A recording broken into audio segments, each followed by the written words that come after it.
right. Well, I wanted to start this podcast more with a sort of fiery anger or rage. As you will see, I've of course recorded the rest of it before. I have many good things I've recorded, but I think that being that it's opportune that this is an episode centered around theology and matters of faith, albeit I will say, through a political lens. I guess I've been thinking more about these things from, a deeper lens because I've been doing quite a bit of painting recently, quite a bit of plein air painting, and sort of taking myself out and making up for lost time, if you will. In search of lost time, isn't that Proustian? Time spent not going out and painting because I was too, not to get too much into it. But yeah, frankly, I was too embarrassed of myself years ago. I did a few things here and there, and some of them were not that great. Some of them were all right. Some of them, I didn't get the feel for it. But it's really made me reflect on things, and so when I venture out in the morning up and down Niagara to get, pretty good spots to find, there's always some kind of parking den near a rural road, and makes me reflect on things. So the point being is that I wanted to address the passing of Pope Francis because it has invoked a lot of different things about the nature of the church itself, but also about the nature of the papacy, but also about the nature of faith and the nature of the direction, I think, of us, European peoples as well, although the church is a universal force. But in terms of its direction, let's not get too much into that, but in essence, it still means quite a bit to us Europeans, or at least it did. Hopefully it still does. Hopefully it can mean something again. But there's always a sense in which, the discourse of something. So let me just say first off, I said this in a YouTube short before I really get into the weeds. I just wanted to pray for the soul of Pope Francis, that the church's hand shall be guided towards the right decision of an ex-pope, and that maybe I should start off talking about more a personal opinion, then get to, the greater discourse at large. Because again, this is what you people expect. You want me to, talk about the discourse, but which I would lie to you if I said I wasn't happy to oblige. But, it's just that honestly things disappoint me, and I think that if I've done anything for these years that I've podcasted, having failed quite a bit at this, by the way, not being totally innocent, not being a sort of like angelic Brahmin, but having at least attempted to take the discourse of the day and try to spin it into something higher, I hope that the ordinary slop that we see being pumped out everywhere online and in real life, that could elevate us into even an understanding of things that are much deeper, because they lie behind something much deeper. And so this is why in this podcast episode, I'm going to take slop discourse about, the typical fedora tipper talking points and try to make it into a new sociological and sort of faith, theology intersecting with sociology and ontology and politics. You'll see that in the meat of this podcast. But I wanted to talk about Pope Francis's passing. That, to me, as much as he was prone to these gaffes, as much as he certainly was not as much of an intellectual as his, as certainly Pope Benedict, a pope that I greatly admired and enjoyed, he still had a good nature to him. I think that, and this goes to the greater discourse, is that he really had an ability to frustrate people on all sides. Now, do I exactly condone the actions he took against, for example, the traditionalists in the church, the traditional Latin Mass? No, I think those are wrong. And he was certainly being pushed in a certain direction, either willingly or not so willingly, or rather, what I mean by that is not being aware of the direction he was pushed into by certain subversive forces in the church. Now, apparently, in terms of the betting market, one particular candidate is friends with James Martin, and that's very concerning. And I think that really shows the fallen state of the church, that people like Martin are not, excommunicated. But that's another point.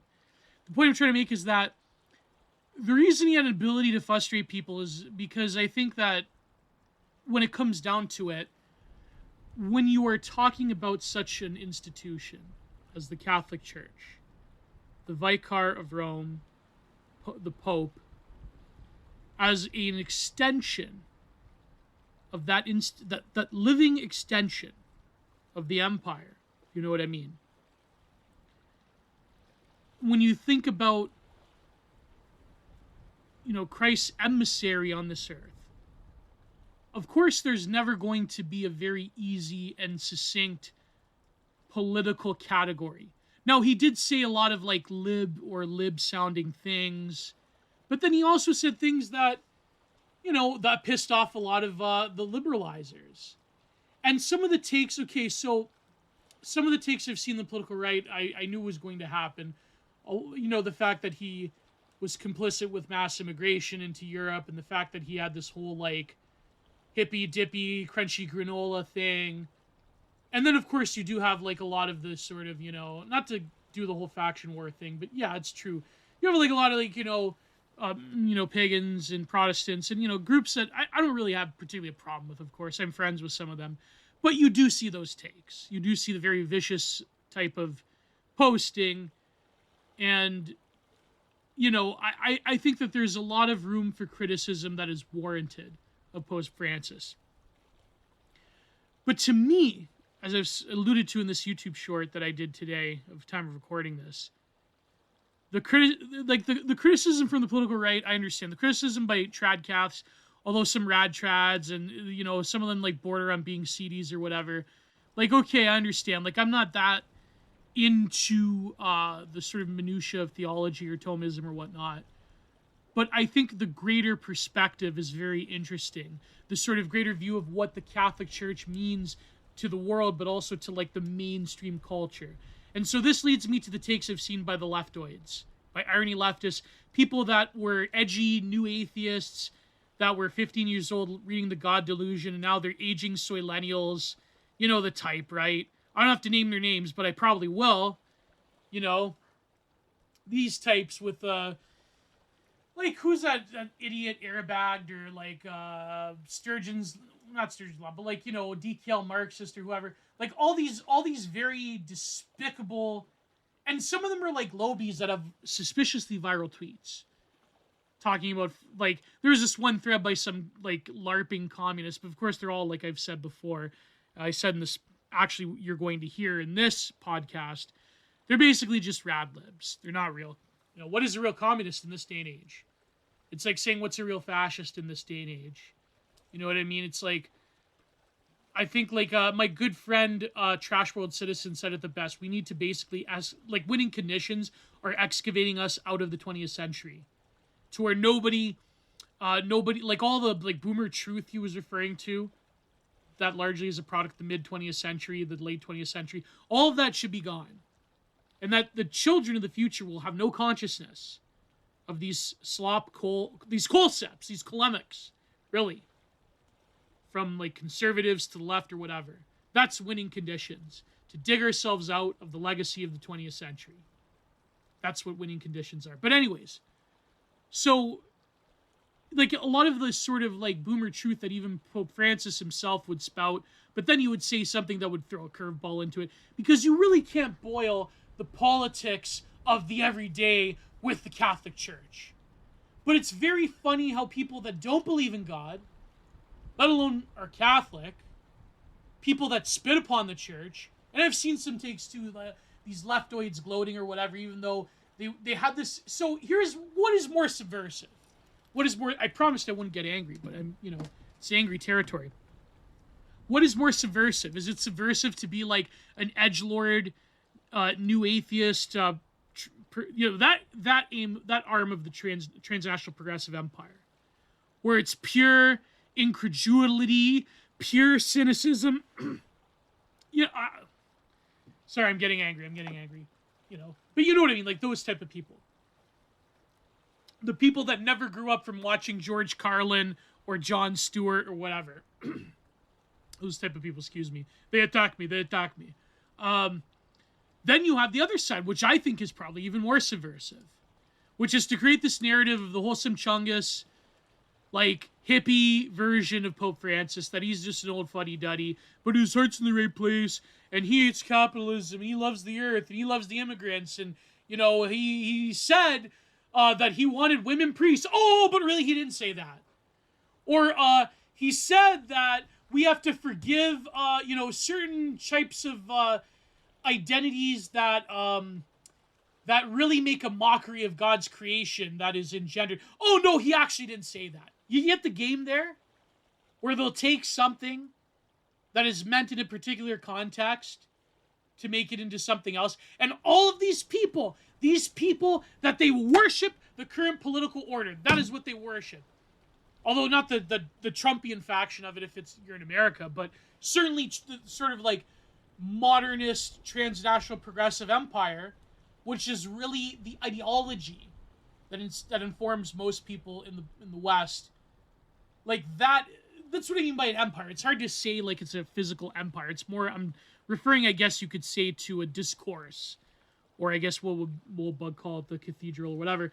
But like, the transnational progressive empire is obviously something that has real world manifestations of power internationally, but is also an impermeable type of ideological apparatus that gives legitimacy to certain ideas over others, certain identity groups over others, and so on and so forth.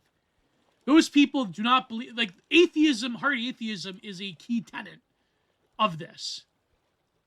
But these people are going to stand by and say from the sidelines that, oh, I pray that there's a new pope that's is more libtarded than this pope. That we can't go back. You know what I mean? That's what they believe. And it makes me sick. It will make me more sick. Because at least with the right-wing pagans or whatever, that, they hate Christianity because it's subversive, or I could say things I'm not going to say for YouTube. At least you know where you stand. Not that I agree with them, but it's like, okay, whatever. You know what I mean? Like, a lot of them. But it's when you have people in positions of power, especially, who are representatives of transnational progressivism, that will demand, as non-believers, who will demand that your pope should be someone like them, not like you. Man, I'm getting way more angry. What did Christ say? Something to the effect of, if you are lukewarm, I shall spit you out of my mouth. You know what that means? So if you were going to be someone who is like a total progressive, like total leftoid, atheist, irony cell, you don't believe in nothing, man, then okay, fine. If you're like a far-right neo-pagan, and you're like, Christianity is a certain identity's religion, blah, blah, okay, fine. That's, at least there's some conviction there. If you're like some Protestant that hates papism, or whatever, like you do the whole like, America is founded on a Protestant religion. You know what I mean? Or if you have this, if you are a traditionalist within the church and you lament the state of the church, that's fine. You know what I mean? Like that, like all of those things, they have their problems. Well, especially especially one of them to the left. But all these positions are fraught with contradictions and problems. Okay, whatever. But you still have a firm position in something. Whereas this is just pure concern trolling. Which, I mean, okay, let me just actually, calm down for a minute and have more of a mature podcast. to which the topics that I'm covering is, deserving of. So it just doesn't make sense. But it can only make sense in the light of a Christian society, or rather, the light of a post-Christian West. Which will bring me, and by the way, if you think I'm going to totally, I don't want to speak ill of the, of the deceased, but I'm not going to totally let Francis off the hook, in a sense, because it wouldn't be, I think I wouldn't be fair in doing so. Because I think a lot of people, especially in the political right, a lot of them were genuinely angry with him for good reason. And I think that, but anyway, so my point, before I get to that, let me finish my point about the libs. If you are someone who is explicitly against the church, or someone who is explicitly against Christianity or whatever, then okay, yeah, it's whatever. It's not that I agree with you, it's, but there's something there. A present enemy at the gate is more understanding. You can understand them better. They're more honest, let's say, than a subverter. Someone who claims to deeply care about the next papacy is that they must control you to such an extent where they claim that it would be better for the state of the world if the Pope was a lib just like them. Now, do they believe in God, let alone the dictates, the catechism, let alone this papal supremacy? No, they don't believe in anything. Of course, they don't understand what papal supremacy means. That it's not this sort of like, oh, you gotta do whatever the Pope says. Like, there's a very nuanced and complex thing going on there in terms of what papal infallibility or papal supremacy actually means. It doesn't mean whatever fancy or whim of fancy that in terms of one's own mortal political opinions a pope may have, that they could just change centuries of doctrine. Of course, that's what these people believe, because they've been so mind poisoned by politics, or rather, how should I say this? Because the term metapolitics has been abused, and, metapolitics evokes, like, the alt-right 1.1 or 2.0, depending on who you talk to. But let's say this sort of, not metapolitics that lies behind politics, because really what I've said for a long time is that politics reigns supreme in the consciousness of most people. Politics has replaced even such things as the various bases of art and culture, or rather pop culture, what is popular. There's this sort of huge mind metaphysical gap that lays at the heart of Western civilization to most people. And the sort of ephemera of current politics, or the current political order, or rather ideology per se, is that is what it is for most people. There was something that Slavoj Zizek said once before he decided to call out on various issues. He said he was talking about Rumsfeld's famous thing that even analytic philosophers rack their brains over, which is this whole, like, there's no knowns, unknown knowns, or wait, known unknowns, but then there's unknown unknowns. But what if there's, what did Zizek say? What if there's unknown knowns? Like, you don't know what you know something. He goes, that's ideology. It's something that you don't know that you actually do know. Because ideology, I guess this is what he was saying, and it was a small clip that my friend Watching Spirals posted. But he was essentially doing a sort of weird inversion of Socratic knowledge that you find in the Euthyphro, or rather the Phaedo. That's what I'm not. Well, see, I'm going to talk about the Euthyphro paradox in this podcast. But in the Phaedo, where knowledge is recollection. Well, it's not just in the Phaedo. It's all throughout, especially the middle period of Platonic and Socratic dialogues. So, in a way, it's like an inversion. You do not recollect knowledge per se, but you recollect what you do not know, or rather, you are confronted with an unknown. but ideology does a service of fixing that problem for you by making it your opinion actually known. But you don't even, and this happens a lot actually when you observe people. They don't even know what they believe in until it is presented to them, and then automatically they are attuned to a certain answer, either left or right. Because you have to realize ideology is just as much a biological as it is a spiritual, as it is an intellectual exercise. It is something that I believe certainly attracts a number of different types. There are people that are predisposed to being on the political right or the political left.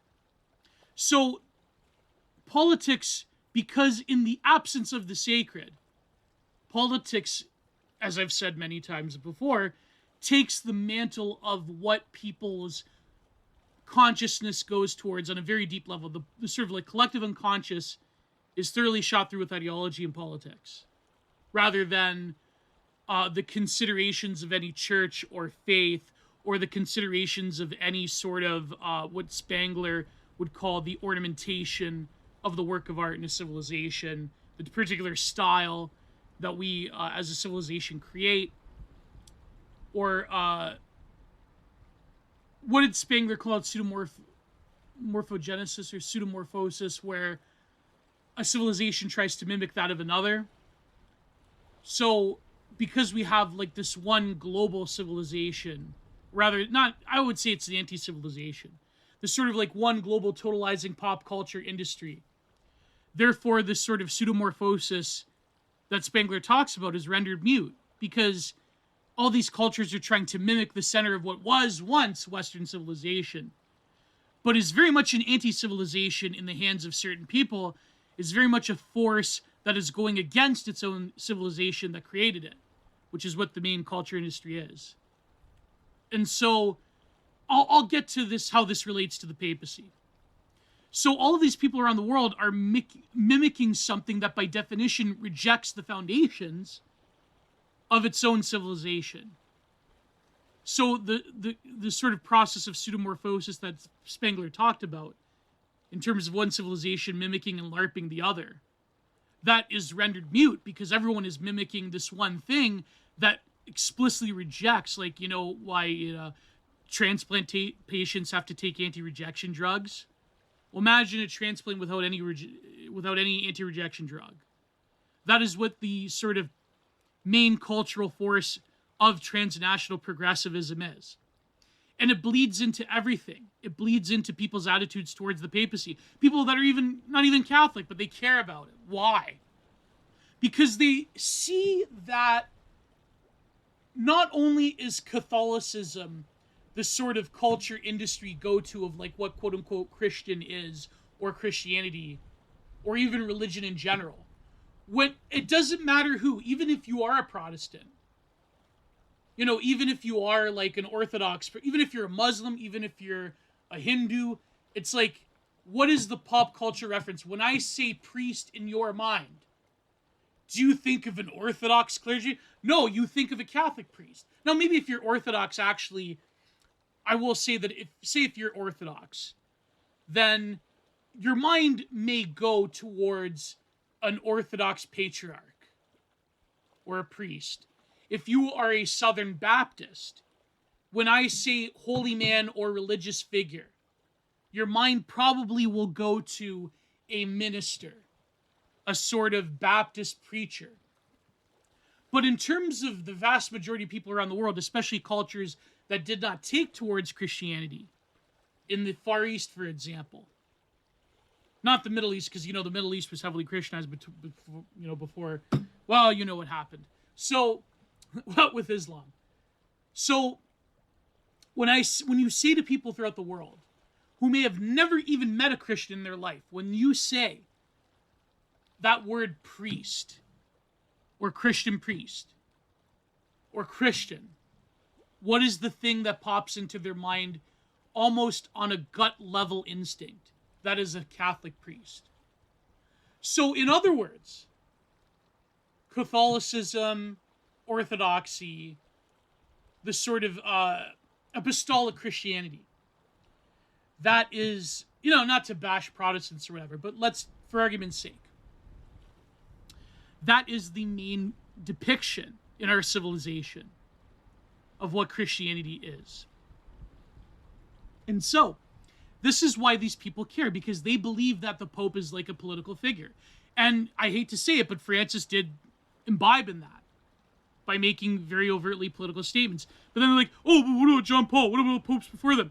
Well, okay, so there's a difference between wading into a current thing, which what Francis unfortunately did a lot, and stating Catholic doctrine, such as on the sanctity of life. Now, you can disagree with it. You could say, even from a right-wing perspective, people that don't agree with the 100% pro-life stance. I have problems with 100% pro-life stance myself in recent years, but, I'm still thoroughly pro-life in, pretty much a lot of instances, most instances actually. But there's a lot of very complicated questions. But the point being is that there is a difference between responding to a changing culture and using church doctrine to guide you through and just making political hot takes, which I hate to say it, Francis unfortunately did a lot of. And so, in other words, I sympathize with people in the political right who have their misgivings. There's something that even Howling Newton said recently, where he's like, well, the thing is, I understand respecting the Pope, but if the Pope is for mass replacement level immigration and I am not, then what am I going to do?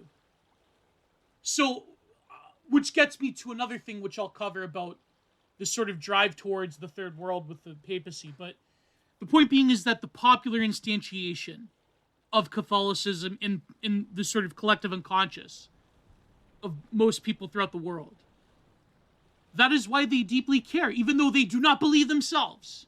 They deeply care that the Pope is a quote-unquote progressive reformer. But why? I mean, you hate the church. You hate its teachings. Does the church conforming to your standards going to make a difference when you don't even believe in God? You do not believe that Christ was the Son of God. You do not believe in salvation through Christ. Why do you... I see I'm doing the Ebonics, the clapping, but whatever. It's funny meme. But the point being is that if you do not believe in these things, like a certain Decepticon, if you know what I mean, had this viral tweet about J.D. Vance and Catholicism, and I'm glad the Pope is gone, and blah, blah, blah. And people in the comments, other libs, were saying, well, don't you know the Pope was a reformer and said that he's kind of cool with us? And they're like, no, he didn't go far enough. But if you have rejected, as someone who has changed one's personhood, for YouTube OPSEC language, I mean, you claim to, whether or not that's real is, well, I'm not going to, again, for YouTube's sake, this is a public portion of the podcast. You have claimed to have changed your personhood. The divine spark within you that has engendered you. You claim to have done this Manichaean promise of changing oneself at a very deep level. And you have smoted upon, you have spat and micturated upon that human form that was given to you by your Creator. Because of course you don't believe in all of that. And even if you do, you believe in some kind of hippy-dippy woo-woo version of that really doesn't mean anything. That really just amounts to a deistic abstraction. So why do you care if the Pope accepts you? You have made the Catholic Church your enemy. But it's all about cordycepting and fundamentally changing and polluting and taking over one's enemy in ways that unfortunately political right has not managed to do with leftist institutions. Maybe one day. But the point being is that, but you can't. I think even Mulbug said this. Can you take the ACLU and make it based? No. Can you take Planned Parenthood and make it based? Well, I mean, maybe if you were a certain type of right-winger, but you know what I mean. It's not going to happen. But why is it that there's this fundamental permeability or porous nature or fluidity to what was once traditionalist institutions, such as the Catholic Church? Why must it change? Why is there the demand that it must change? To conform with the times, man. When you don't even believe in God. You don't believe in Christ. Some of these people don't even believe Christ was a real person. Or a historical figure, I mean. So why do they care? Why should you care? The church is one of your enemies. Unfortunately, the problem is that there is a lot of figures within the Catholic Church who have given the leftoids this impression that it can change. That it can be something it once... that it can be fundamentally different from what it once was. Because... And so I was actually talking about this with Rose Liddon. It's funny because it was a topic of conversation with a tradcath friend of my girlfriend's. We were talking about this. That the problem was, and in some ways you can blame Vatican II, but this trend was actually going on before Vatican II. And some of it was a response to global communism. But then, of course, under Jean Paul II, because he had a personal investment in this, there was more of a sea change towards anti-communism. Because people within the church realized its unique danger in ways that the liberation theologists, left Caths,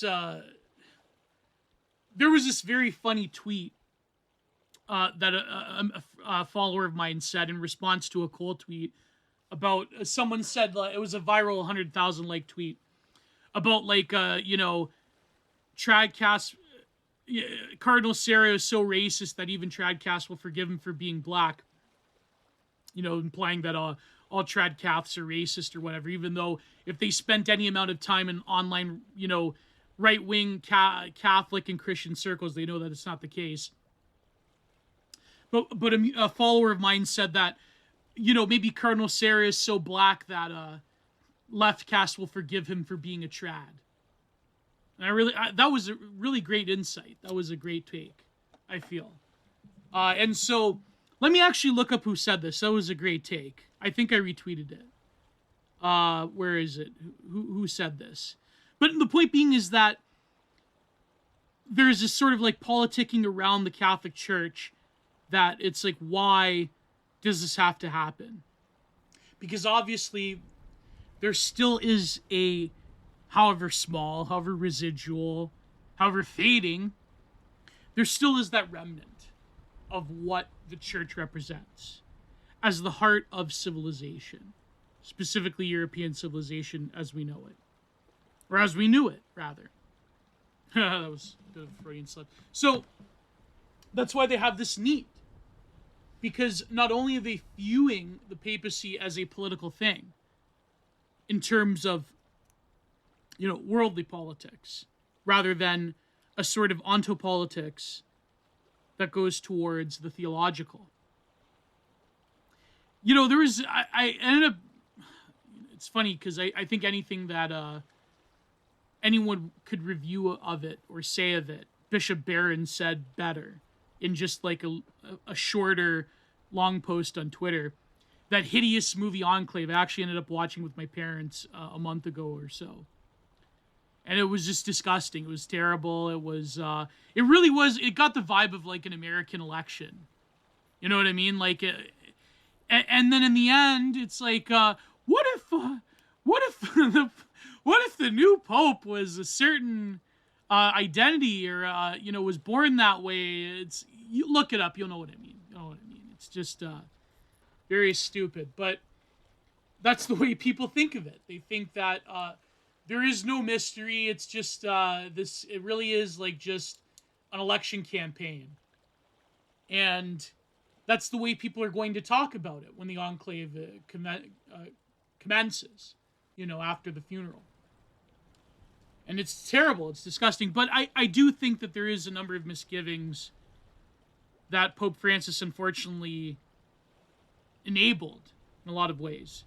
Which brings me to the question of, okay, so on the one end, that's not the only reason. I think a lot of them, a lot of libs, especially in North America, here in Canada, and in, more so in the States, in certain northern cities, especially irony cell, soilenial types, that may have, some kind of Irish ancestry, or Italian, or whatever, or have some kind of, Catholic heritage, that the reason they only think of these things, again, like it's an ethnic thing, it's not a religion per se. It's like an ethnic identity thing. And so therefore they still have Catholicism weighing upon their deep ancestral blood memory. You know what I mean? And so therefore they have this weird thing where they have to say, well, I hope the Pope is just like me. Oh my God, they're going to elect a conservative. It's going to be over. Over for you? An institution you don't believe in, you don't participate in, you don't care about? Oh, why? Because it's going to sway people that are Catholic? Which is really an indictment of Catholics, especially in North America. Most of them are lapsed. That maybe if a trad pope or whatever came about, that you think they're going to magically stop being cafeteria Catholics or something, that'd be your worst nightmare, wouldn't it? Yeah, so it's just so stupid. These people, they don't know anything about anything. The reason they don't know anything is because they do not want to know. They don't wish to know. Because but you know what's even more dangerous than not knowing anything about anything? People that know just enough. People that know enough to know what they're rejecting and reject it with pride. There are certain people that are sinful that do not know that they sin. There are people that are sinful that through some miasma of weakness of will, lack of acratic action, if you will, through some combination of their own biology and predisposition to certain things, and through the sort of thrill and excitement that degeneracy brings you. There are people that sin and know that they're sinning, but are sort of like powerless within themselves to stop. Then there are people that make sinning an ideology. There are people that are smart enough to know what they're doing and to consciously reject it. That is almost satanic. Not almost, that kind of is. Satanic. To consciously know what you are rejecting. To consciously know and celebrate your sin, because people that have convinced themselves that they're evil and their sin is actually good, those people have been given over to a reprobate mind. God hath given you over to your own sin. God sees that you are prideful, that you think sin, that you think evil is good, and therefore he gives you over to it. He says that you are beyond. Like, what did Christ say? Away from me, I never knew you. That is the deepest of deep, as the bottomless pit, as it goes. There are people like all these irony leftists. They're prideful in their sin. They're prideful in their evil. There are people that are even more subversive, like the left Caths, that think that they can change church doctrine. They're the most evil. They're more evil than any of their atheist co-parts in terms of being irony leftists.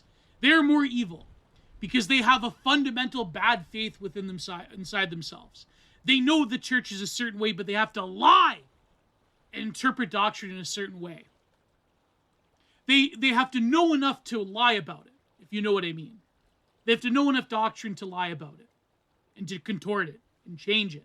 That is the ultimate evil. That is more evil than any prideful atheist who read the God Delusion when they were 15 years old and, that never left them.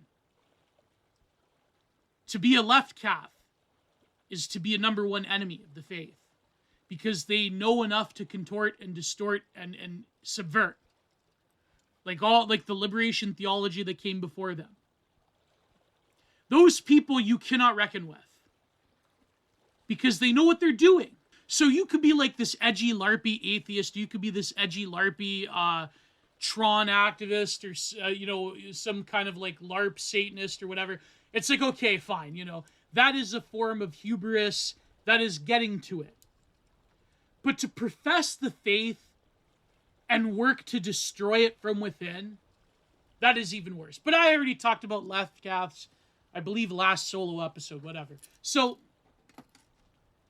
that's what I mean. People that know enough to reject it, to distort it even. So the church still has this popular consciousness that is deep to the West. And I do find it very interesting and significant. And you could say, like, this is a schizo post or whatever. It's very significant that the Pope died on the date of the birth of Rome, where from the she-wolf's womb, Romulus and Remus were born. That was April 21st, the date of the birthday of Rome, as we know, right? In antiquity. So does that mean that the church is turning away from Rome? Does that mean the church needs to turn towards Rome once again? Because I know, like, people, they talk about the Germanization of Christianity. There's this one book that was kind of poorly written. I might get Tyler Hamilton on to talk about these things, because I believe he's talked about it in depth.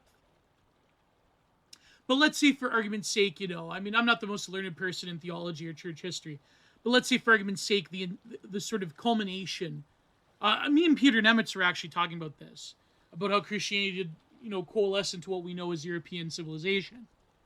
You know, Catholicism had a big hand in that. It wasn't the only force. I will say to the pagans listening to this, it wasn't the only force, but, you know, it was an important one. I think that anyone honest, even if you are a pagan, should admit that. You know, whether you say that's distorting reality or not, that's debatable, but, you know, whatever. The point being is that in terms of historical fact. But, so the church turning away from Rome is very interesting. Rome being the sort of, you know, metaphor for Western European civilization. And becoming a purely third worldist force. Now, I have a number of, there's a number of issues there that I want to talk about from my own perspective that I think is quite interesting. And in a lot of ways, very painful. And very, very hard to talk about. So, I understand that the sort of universalizing nature of the Catholic Church in particular would lead to these conclusions. And I understand that a lot of the criticisms of the Catholic Church from the far right is more or less, well, not 100% correct. A lot of them can be quite uncharitable, but are more or less correct. And as Catholics, we cannot really... this is why I should bring on Tyler Hamilton, someone who's very learned in these subjects. Maybe even classic theist. I think we're still mutuals. But anyways, someone who was wrestled with these questions, as we have all had, but, you know, in depth. So, it's the universalizing impulse to sort of change and adapt and move to wherever the congregation moves, if you know what I mean. So a lot of people in the Catholic Church have essentially made the calculus that the sort of politics of the nations, the civilization that Catholicism, well, Christianity, but Catholicism and Orthodoxy in particular, have instantiated into the West and the East of Europe. That those civilizations, and in North America, of course, you know, North America being more Protestant, the New World, except for Quebec, of course, but you know what I mean. But, Quebec's the perfect example, right? After the Quiet Revolution. That the calculus is, okay, so these people have wholesale abandoned Christianity. So what are we going to do? Well, we just have to move to the third world, because those people are, you know, ripe for a form of religious revivalism. And, you know, we have to beat out the animists and the Pentecostals and the evangelicals and the Islamists. And so, therefore, we have to move to the third world. You have to have an African Pope or an Asian Pope or something. And, you know, we're going to invite a cardinal in the conclave that may or may not be giving cues to the CCP from within. Who knows, right? You know what I mean? Like, so this is the calculus. And it's something that to Catholics on the right, to Orthodox, well, I mean, the Orthodox have less of this problem, but to Catholics on the right who deeply care about their own people, who see the consequences of state-enforced multiculturalism, and so on and so forth. and who see the deep flaws in this logic. Because, the Catholic Church, as I've said, strikes so deep within the heart of European civilization. But to me, I think there's a combination of things going on. And I think that the blame should be shared, if you can call it that. The blame has a sort of wide reach. Now, obviously, the peoples of Europe, the peoples of North America, have gone through a number of revolutions from the Protestant Reformation onwards, and have gone through a process of secularization and disenchantment. And that entails... It's funny, I remember watching that film. I should review it one day. It was a very good film that nobody remembers. A Cure for Wellness, where he said, we've done a lot of great work. We abandoned God in the last century, and we, science and progress. But really, he was sort of like an ancient, demonic, telurgic force, right? That was trying to revive himself through these crazy eugenical experiments. So I remember thinking about that's like perfect, trad movie, right? But did Devin Stack review it? I don't know. I forget. So I think Morgoth and Endeavor may have reviewed it. But the point being is that, that is basically the mandate. It's the sort of pop scientism, Carl Sagan, Black Science Man, who I think he was posting the other day too about it, about the Pope dying. And even though, it's just... these people have a very reductionistic worldview. I remember one time Neil Tyson tried to describe Starry Night by Van Gogh. And oh my God, that was brutal. But anyways, the point being is that you can say that there has been a number of cultural, and I would say even spiritual, anarchic revolutions that have deeply affected. I mean, the latter half, the sort of mid to latter half of the 20th century, in a lot of ways, was sort of like the final nail in the coffin of the world that was previously occupied. And this is very old hat reactionary stuff. But you can see that at the one end, it's Western man abandoning his faith, or faiths, or ability to believe. That's what the thesis of the death of God means.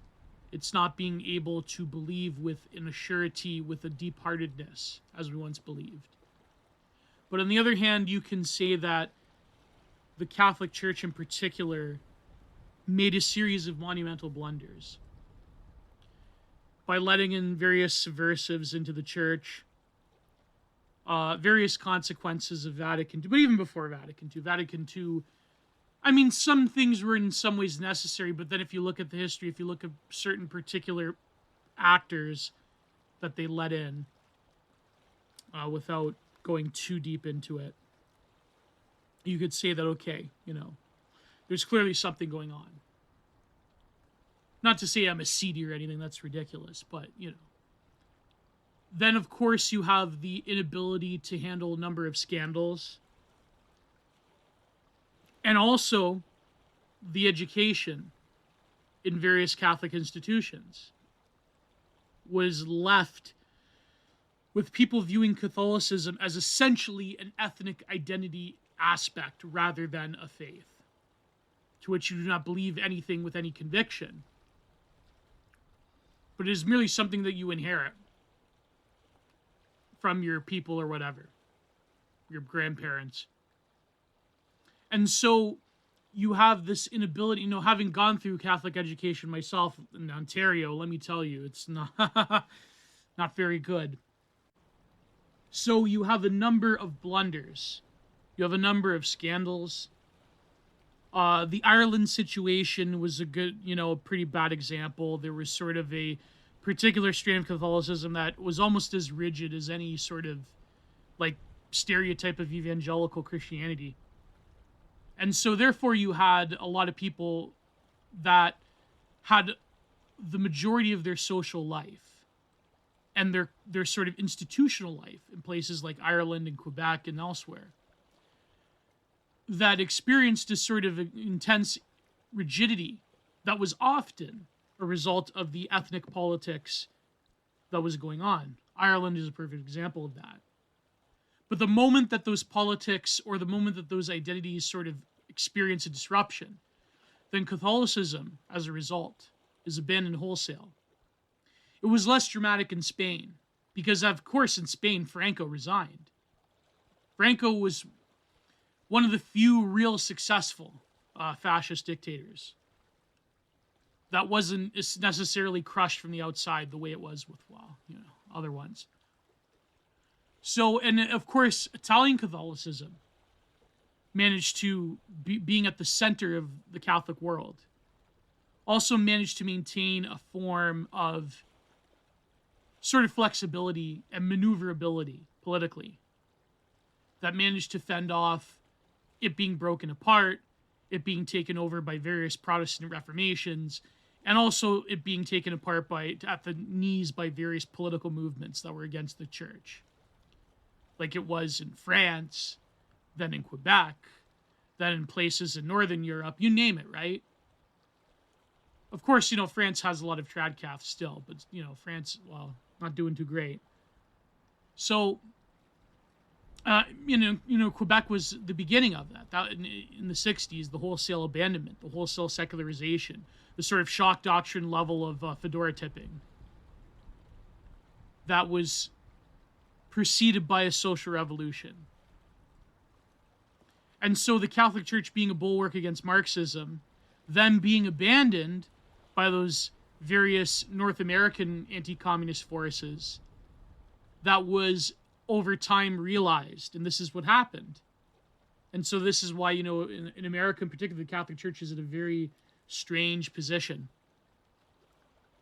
A lot of those cold warriors in neoconservatism, a lot of them, without getting specifics for YouTube purposes. Now, I'm not exactly, this is my own interpretation. Of course, I could be wrong. But, Catholicism was always a very interesting element of social conservatism in America, the United States of America in particular. Now, the neoconservatives, a lot of them, during the Cold War, and you could say, Birchers were sort of like Boomer Truth, like the proto-Fox Newsers or whatever. I know that, for example, Thomas 777 doesn't have a very good opinion of the John Birch Society. But a lot of those Cold Warriors in the neoconservative camps, a lot of them, even though they may have attended Catholic institutions, universities, a lot of them knew Catholics and so forth, like the Straussians, for example, the Catholic Straussians. A lot of those people, let's just say, had identities that were not amenable to Catholicism. I'm not going to go into specifics, but you know what I mean. And I'm not just talking about that one particular one. I'm talking about other ones as well. I'm not just talking about one, but of course that other one, well, okay, whatever.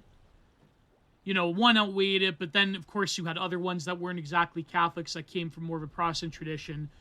And you have the other ones in neoconservatism that, for whatever reason, did not see the future of social conservatism or anti-communism being wholly in the hands of Catholic, Ellis Islanders. And you can debate whether that was good or not from an American perspective. I can't go too hard because I myself am a product of Ellis Islanders, And so the calculus was no longer sort of like an old school anti-communism from the right. Rather, it was cultivating an alternative on the political left that was controlled by the liberal world order. And that this alternative was ultimately more effective as a form of anti-communism, or rather as a form of polluting communist thought, than those old school right-wing Cold Warriors. And so the Catholic Church, especially in Europe, and then in North America, found itself in a very precarious situation.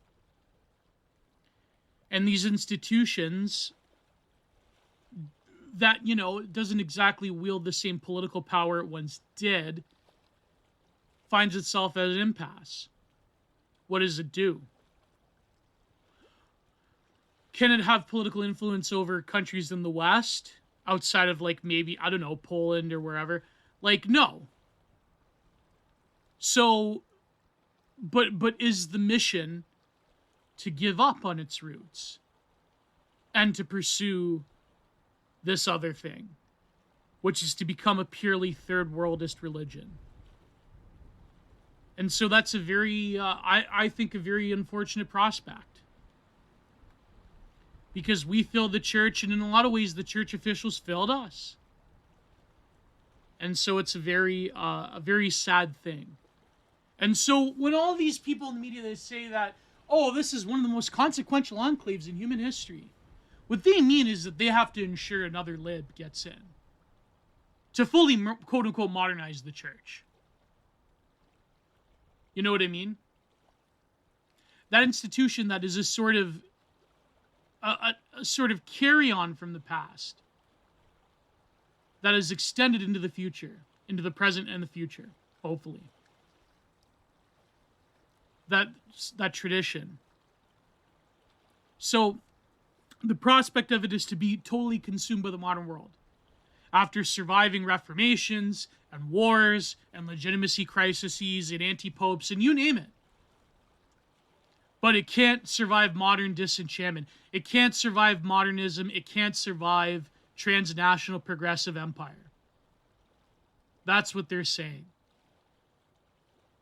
And if the church either chooses to seek some kind of third worldist LARP, or to just give in to the worldliness that that it used to be a bulwark against, to give in to the rotten, hideous antinomianism of the political order, well, you know, I mean, wouldn't it be a statement, though? Wouldn't it be the statement if there were people in the church that realized the gravity of the situation and realized what they have to do? And even though it might mean less attendance, even though it might mean the church becoming smaller, to stand in defiance of another reformation, of another social revolution, and to say, no, we are older than any political institution that demands our subservience, that demands the very principles, the very lessons that have been carried on, those very trans-historical truths, that they be eroded by the times that be. Wouldn't it be something to stand in defiance of that and to ride another wave of counter-reformation, of counter-revolution? Whether you want to say there's legitimacy in this sort of like ascendant right-wing thought throughout the Western world, but just say either no, we're going to retreat into the third world where we can have our little, either we can have like Pocky Mama liberal whatever, or we could also have like our base trad Africans or our base trad Asians or whatever. And it's like just totally ignore everything that's going on in the West as this sort of like weirdo third position LARP. It's like, you know, the leftist third worldists can have it and the right-wing third worldists can have it too. But that's not a solution, is it? Or to just get in someone worse than Francis. Someone who's conscious of their subversion. Let's have Kevin G and Metja Bernard and Liz Brunig. Let's have them decide the next pope. Let's have a left Cath pope. Let's have a New York City left Cath irony cell pope. Is that what you want? So, yeah, it's not a good time, is it? But we'll see what happens. You have to have faith in these things. Because ultimately, these things come about for a reason. Divine grace intervenes in these moments, and in a lot of ways, picks his vicar on earth for a reason. Even if it means that we are going to head into very dark times for the church, as the church has withered very dark times in human history. But all of this is to say that whatever happens, the church itself will endure. But sometimes, as is only a normal human impulse, is to question that logic of faith, is to question that surety of faith, and to say that maybe, who knows, there's not enough serious people involved. There's not enough people that see the problems within the church. There's not enough people that can work against the subverters within the church, the pink mafia or whatever you want to call them. You know, and even there was always ties to Freemasonry and Operation Gladio and so forth. And very funny how even anti-communism could be subverted in the 70s and 80s. But, you know, so I think that we obviously are living through trying times.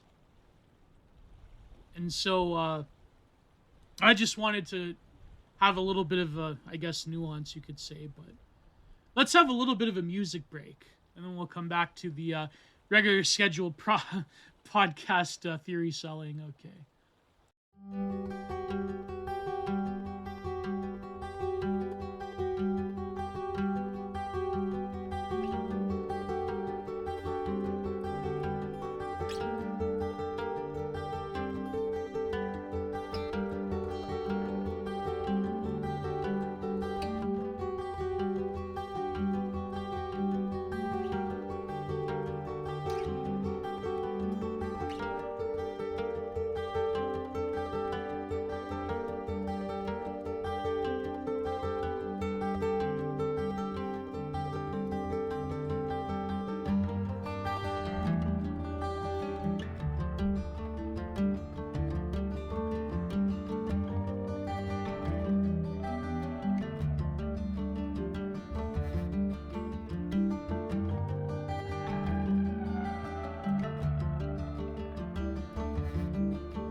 Yes, another episode of Content Minded.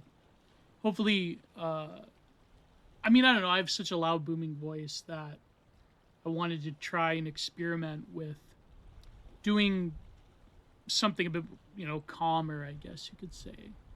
I don't have quite the same timbre of voice as someone like Apostolic Majesty or what's that podcast my GF listens to? Have you ever heard of this guy? He covers the history of Western esotericism. It's called, oh my god, I'm slipping right now. It's slipping in my mind. What's it called? The History of Western Esotericism podcast. Schwab, that's what it's called. Schwab. Yeah, Secret History of Western Esotericism, something like that.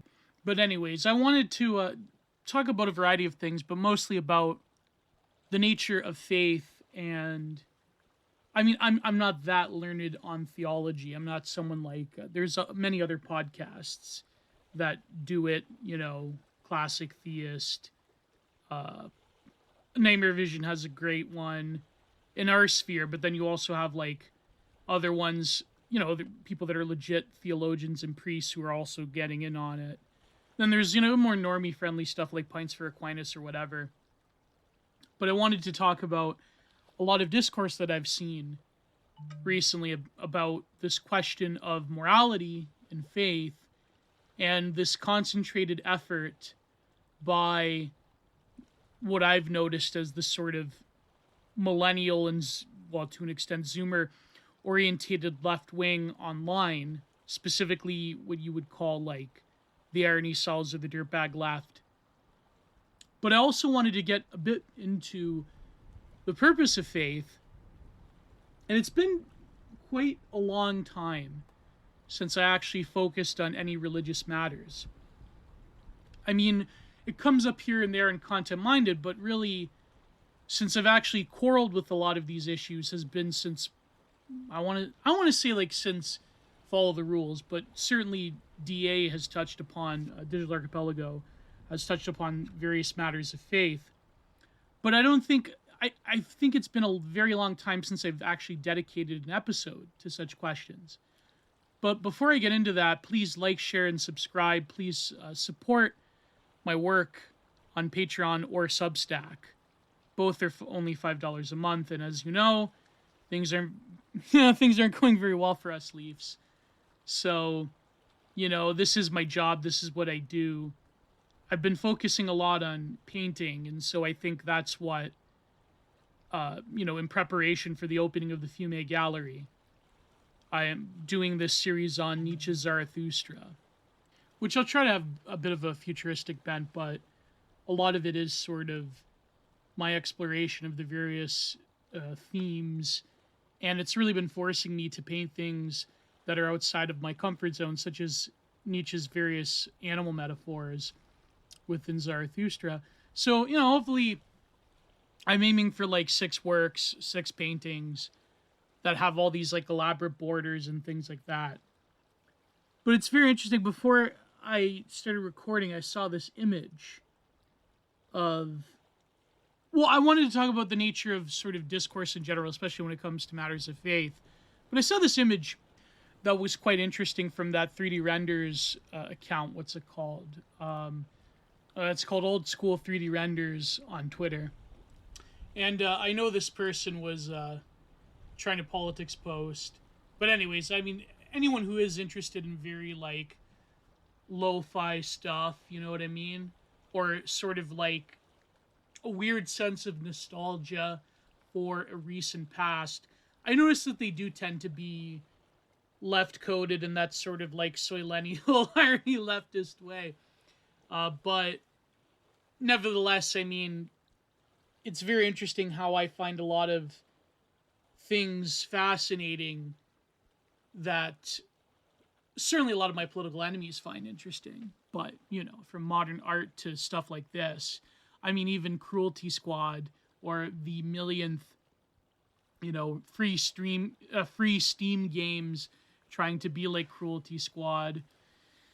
But, that's just the way it is, right? Like, there is something inherently, how shall I say it, Decepticon coded with certain lo-fi media, especially especially those medias that are sort of like from a nostalgia of the early internet, if you know what I mean, by, Transformer, Decepticon. But anyways, there was a image. It's very funny when you look at these early images, these early 3D renders, the mindset that people had. And I often say that, or at least from my observation, they're almost like very lonely, even when they do have human figures in them. There was this medical, I think it was like this medical science game, but it was like this educational thing I used to play when I was a kid. I remember my old man got me back in, like, I had a Windows Me back in the day, Windows Millennium Edition. And I remember, like, it had these type of graphics. And so this image, it's called After by Carles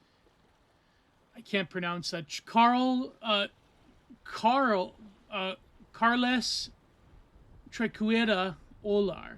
There you go. I did a pretty good job. From 2005, it's called After. And did this person become a well-known animator? Or no? It's very funny. Like, all these people, you wonder where they went. Like, if you look at that account, like, you wonder where these people went. But this image is almost like reminiscent of GTA Vice City, where there's, like, Cerveza bottles, there's this dark but shiny pool or ocean, and there's a sign with palm trees and a beach called Welcome to Paradise, and there's sort of like a flyer sign below with a sort of beach sunset called Tropical Brooch or Brochure, POV for travelers. It has like a beach ball, it has palm trees. Again, it's very much like the graphics you'd find in GTA Vice City. But it's very interesting how a lot of these 3D renders of the past, from the early 2000s, from the mid-90s to the early 2000s, they have a weird form of visual quietism. They look very sparse, and they have this vibe to them that you are not looking at a human world per se. Rather, you are looking at something that is almost like like a weird post-apocalyptic vibe. That this is a world bereft of the human, but one that is created by the human. And there's tons of examples of this. And there's some that are still like, by the time you get to the mid 2000s, you have sort of like not Facebook, you have like, sparkly clip art that you would find on MySpace or LiveJournal or whatever. So it's very interesting how nowadays people have a fascination with exploring this type of stuff, and that this old school 3D renders account also posts more contemporary images that were made within the last few years. And a lot of them, they have this unique quality to them that you find in early 2000s animation. And I highly recommend going through that account and seeing what I mean. A lot of this comes from programs like Bryce 3D, and a lot of the Y2K aesthetic comes from this. So, but I really think that it's important to look at these things because they were created for like a genuine exploration of the possibilities before technology like ray tracing and other forms of digital programs that would make animation a lot easier. And it's sort of the same thing with video games. Video games being, if you want to call it an art medium, I mean, I debate whether it is or not to counter-signal gamers. But there is something about video games if you were to take them as an art medium. Whereas there's more realism as skill develops.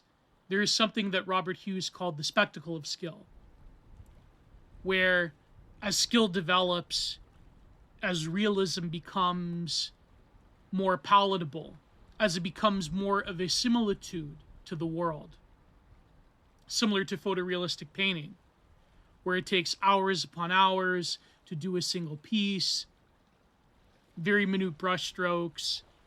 I can't do it, maybe because, I don't know, it's because I lack the skill? Maybe. Yeah, well, no, probably.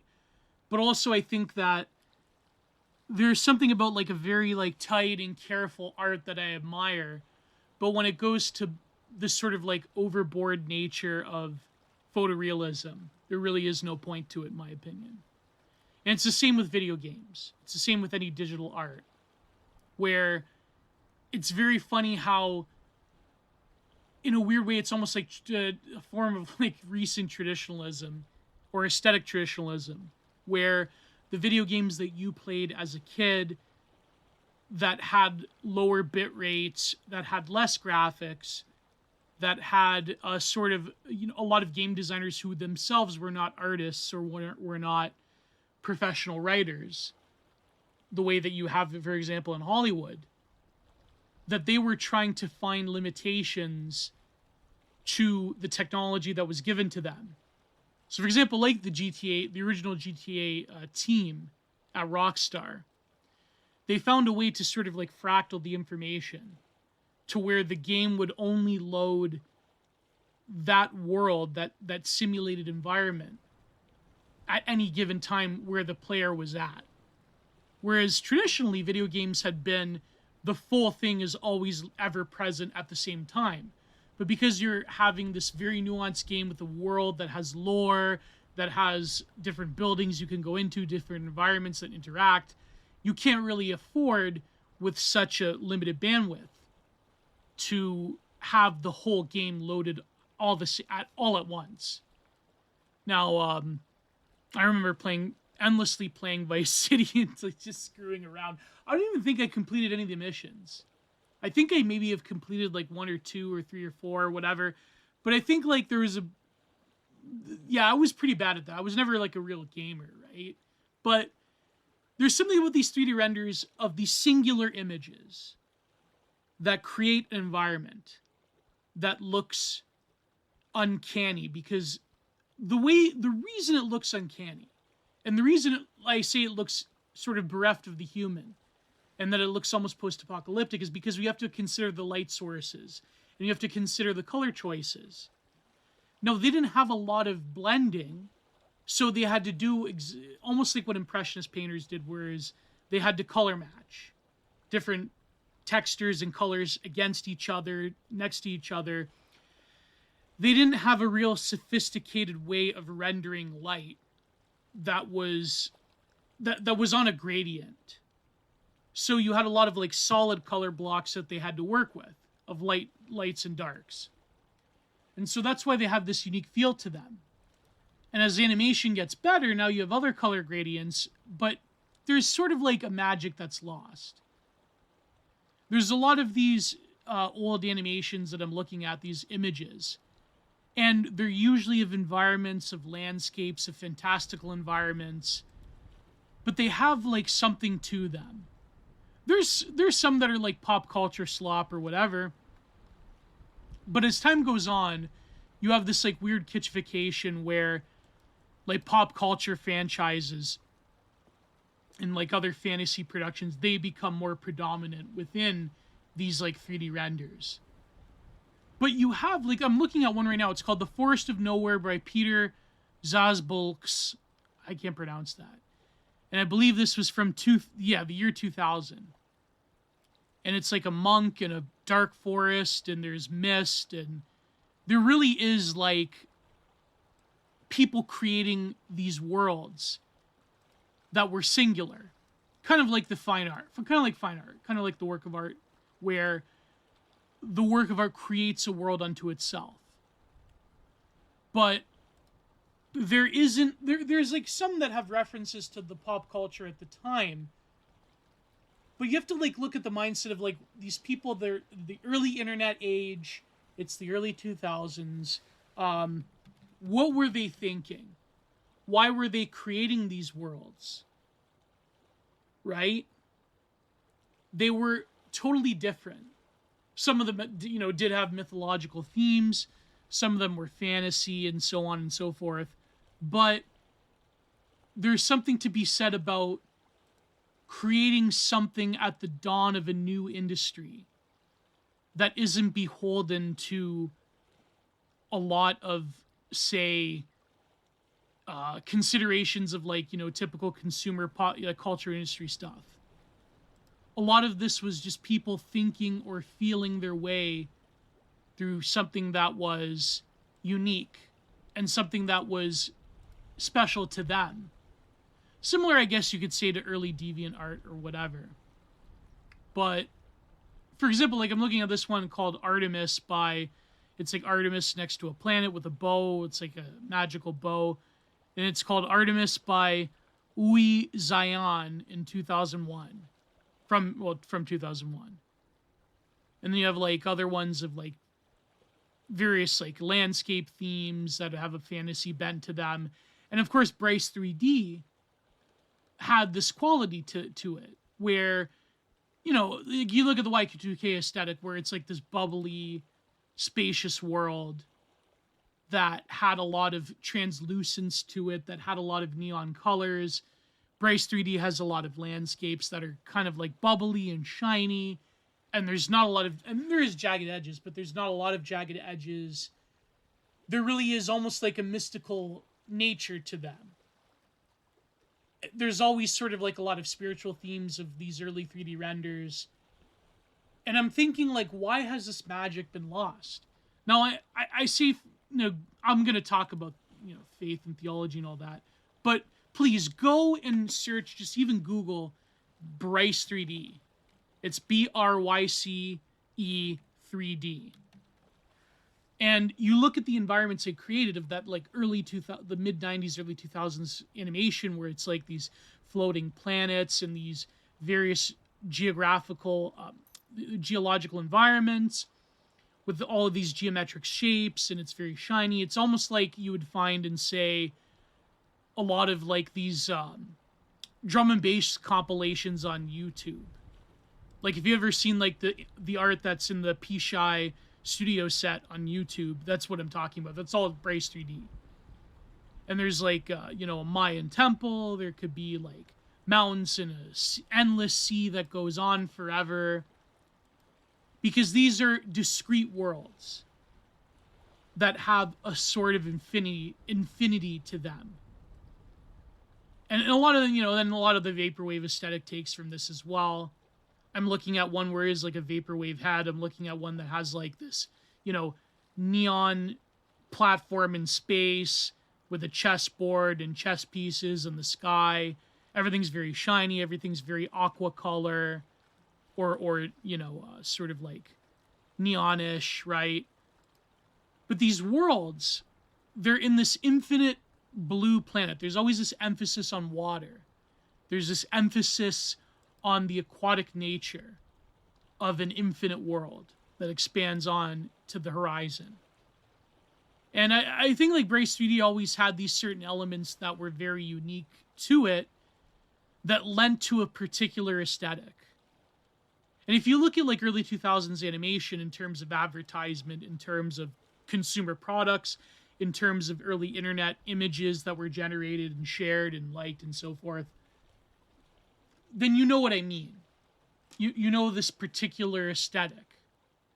Because I think it was predicated on an exploration of a world that was, I wouldn't want to say totally Edenic, but certainly had an Edenic theme. And it's very funny how the Y2K aesthetic in the early 2000s had a lot of this sort of infinite space, a lot of like these oceanic themes. Because I think in a sort of like a greater new sphere of our reality at the time, there was like this emphasis on openness. And there was this emphasis on the sort of liquidation or liquefaction of everything into a serene and Edenic picture. So look at, for example, a few decades later, the development of the sort of retrograde nostalgia impulse in things like vaporwave that comes from things like sea grunge and the millennial pink pastel aesthetic. A lot of these have a number of themes and aesthetic signifiers that denote a sort of world that is only united by the forces of air and sea. It's sort of very Zen-like. It's like that one Zen koan about literati painting, about Chinese and Japanese sumi ink painting, about when you paint the mountains in mountains, then they are transformed. Sorry, when you paint the sea in the mountains, then they are transformed, then they go back to the sea in the mountains. It's very, you realize the place and everything in the world. But when it comes to this exploration of space, now you have, in the eyes of younger millennials and Zoomers, now you have a sort of like postmodern alienation of space. There's nothing left to do but explore space. And so I interviewed a few people for my exploration of the book House of Leaves, and there's something that Orkbrand talked about we're left with nothing but space. And so spaces are, like, I certainly dream about spaces all the time that are, I guess you could say, the meme term, the liminal space. That has such a powerful hold on us because we've already traversed time. We already live in infinite time in terms of internet time, where you can access everything at any given time of the day, that there's no sort of limitations. If you're a pure netizen, time is very malleable to you. So what is left in our world but to explore space? Or to problematize a relationship to space? Now it's like the infinity of something like a 3D render from the early 2000s that's very aquatic and paradisial and utopian. Now you have the horror of space. You have radical openness and radical claustrophobia. Like, look at the back rooms. Look at even House of Leaves.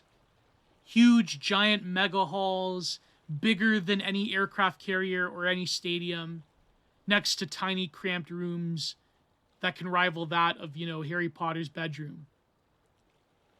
It's like that is the sort of schizoaffective nature of exploring the vastness of space that is alien to you, that isn't something that is inherently appealing, isn't something that is Edenic, but rather something that is hellish, something that is alien. And the reason it's alien is because a lot of the liminal space thing is this weird mix of nostalgia, but also uncanniness and displacement, or rather you could say objection. And that is what really plagues the mind of the millennial, and now the Zoomer. To have a space that you are familiar with, but that familiarity is turned on its head. Similar to a dream. Like I dream of places that I've been, like, when I was in school, and so on and so forth, but these places are transformed. They become bigger, or comically exaggerated, or there's new elements in them. And there's sort of a displacement of the familiar that comes about with our exploration of space and our obsessions with space. Like, even just do something simple, like go to Google, type in liminal spaces, and you'll know what I mean. So what do we have? Oh, hallways, back rooms, playpens, the millennial pink pastel, the ocean, the sort of like liminal space of the aquatic one where it's like the infinite pool, the infinity pool. You have like the 3D neon, glow in the dark arcade or laser tag environment. You have places that seem to go on forever. Your subdivisions, cheap hotel rooms where you went to vacations with your family. And and a lot of these urban environments are sort of like, a lot of it's heavily emphasized on suburban environments. And it's funny, I remember one critique of the liminal space thing where it's like, this person, I think it was a YouTube comment, that said, you can only really have the same feeling, this uncanny feeling of both nostalgia and alienation, if you were like a millennial growing up in North America in the 90s and early 2000s and mid 2000s. That's the only way you could feel it. If you're growing up anywhere else, you don't have the same attachment.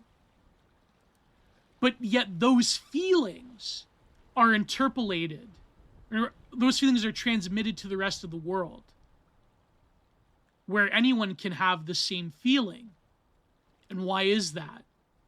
Because people in North America, and to a lesser extent Europe, are the ones who create the culture, the sort of like global culture industry.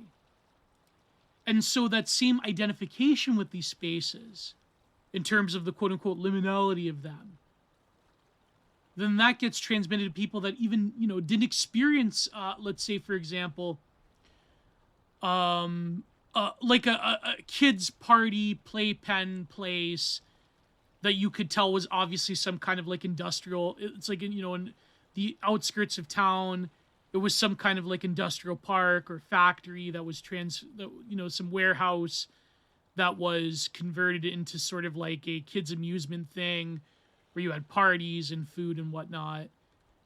A lot of these things probably didn't occur to millennials growing up, elsewhere in the world, that didn't experience like North American suburbia. But people identify with it. Because if you put something out sonically or spherically in the public consciousness, in the internet age around the world, eventually you can also transmit these sort of impermeable feelings that people can get. And it's very strange. It's almost like we're psychically colonizing the deeply held sentiments of people around the world. And there's something very interesting about that. There's something actually very terrifying about that as well. But anyways, let's move on. Maybe we'll take a little bit of a music break and we'll move on.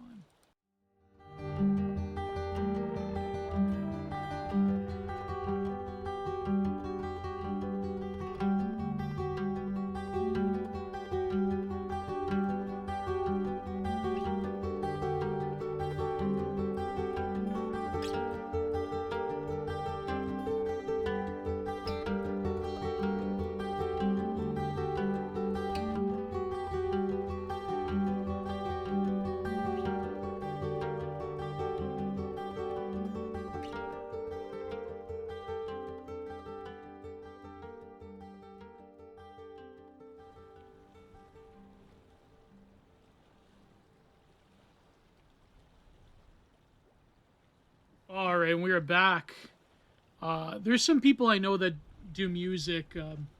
Although I don't know, there is some gems in the YouTube stock library. It's just it's unfortunate that Philip Daniel he's sort of left the internet. But anyways, I know that Stout does DJing, but he does some original music too. I know Mike of Paul does original music, but I want to like have some friends. Although this is predicated on like being paid with promotion and being free.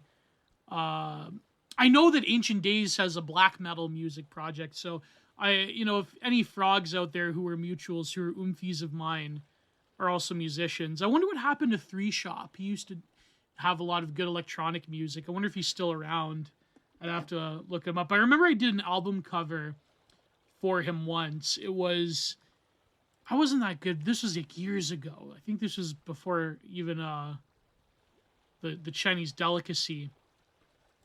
I remember it was about the Cristeros, and he wanted this album cover, but it came out all right. But I think if I would have done it nowadays, But anyways, so yeah, it's unfortunate, but I've just been really not. I mean, I'm trying to like slowly get back into podcasting.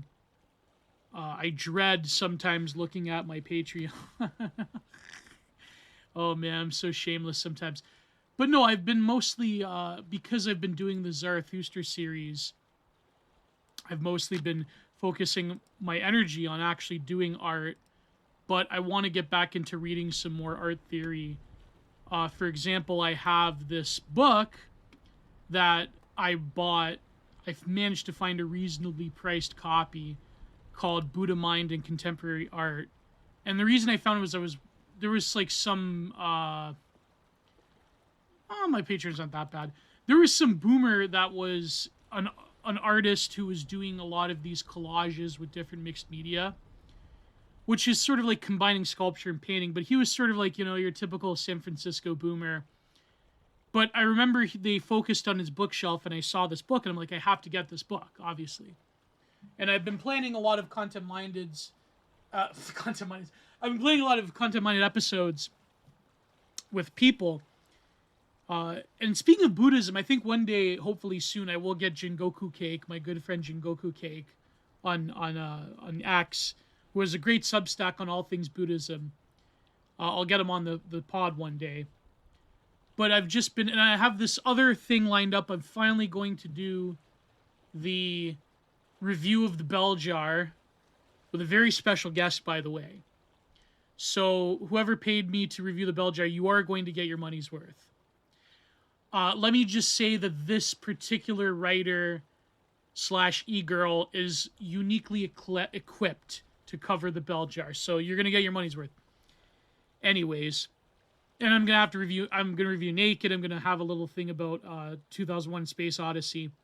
But people have really been freaking out, and as people have been freaking out about the global economy, it's sort of driven me a little bit away from Discourse, although I'm still always on top of it. I mean, I have tweets that, they do numbers, but I delete them. I don't know. I feel like I have struggled to really post on an intellectual level, but when it comes to the work of art, that seems to be, even just for the direction of my life, not to say I'm never going to do podcasting, not to say I'm never going to do shows. I love doing this. It's just that certain moments in my life, the work of art takes over. And I think that I owe myself to really devote a lot of time and energy into this series, whether it be 5 paintings, 6 paintings. I'm aiming for 6 or 7 paintings, but we'll see what happens. I mean, the first one took a lot of time, and hopefully when the Fume Gallery opens up in May, I can show you guys. But I'm also worried because it is like, you're doing something like Nietzsche's Zarathustra, and you don't want to screw it up. You don't want... I mean, there's always going to be ankle biters in life, you know what I mean? But I guess you have to tune that out of your mind. So I wanted to talk about something deeper on the show. I haven't talked about religion or theology that much. I mean, the last time I think was when I read that letter, actually, from a Buddhist organization right around 9/11. but that was more of a political nationalistic bent that I felt was very surprising. And it's very funny how I discovered that letter. I discovered that because an ex-uncle of mine who was married to my aunt, but they have since divorced, and it was a pretty ugly divorce, by the way. He was a Buddhist and he was a karate instructor, and I remember I had this book that my aunt gave me, and that's where I found this letter, and it's like, wow, it was there from like the early internet printed off. It was something that maybe it's just me being a soillennial nostalgist, right? My YouTube Shorts feed is polluted by those millennial, 90s, 2000s nostalgia compilations. They only use two songs. They use Aquatic Ambience, and they use that song Childhood by Daniel MP3. And it's like, anyways. I thought that was very interesting when I read that letter. I couldn't find an archive of it on the internet, by the way. But I swear to God it exists. So it must have been like an internal mission statement or something of that nature. But I want to preface me talking about these matters as, like, listen, I'm not as learned as theology as a lot of people online. Certainly not as learned at theology as my GF. I'm not like, I chose to read the French theorists rather than obsessively devoting myself to things like Thomism or whatever. But I have read a bit of theology in my day. But I think that, to me, what's really important with what I'm covering is more of the phenomenological elements in terms of sort of a political phenomenology of how, or rather a political ontology of how people think about politics, and specifically how their theological opinions bleed into their political opinions and their notion of their place in the world. So I'm going to try to be as calm as possible, trying to do my, I'm trying to be more ASMR as, I hate that word ASMR. I always say ASMR, but I'm trying to be more conscious of the fact that, I think when you're talking about serious matters, that you do have a duty towards a certain amount of respect for them. But that's all meta. So there was something last month at the time of recording of these like viral tweets, and you can never really be sure if they're being botted or not. Even if they're not being botted by the original posters, they're being boosted somewhere else. But I noticed that there's this weird, strange convergence of like a lot of these like black Twitter accounts and progressive thought, but specifically them in a weird way discovering through like a quote-unquote woke lens, although I hate that term woke, but they're discovering through like a quote-unquote woke lens, for lack of a better term, of like basic new atheist talking points, which I find very funny. But I think maybe you could say that, well, Gio, that's a racialized stereotype of black people in America. And it is to an extent that but I think statistically, like, most stereotypes having some basis or a lot of basis in truth.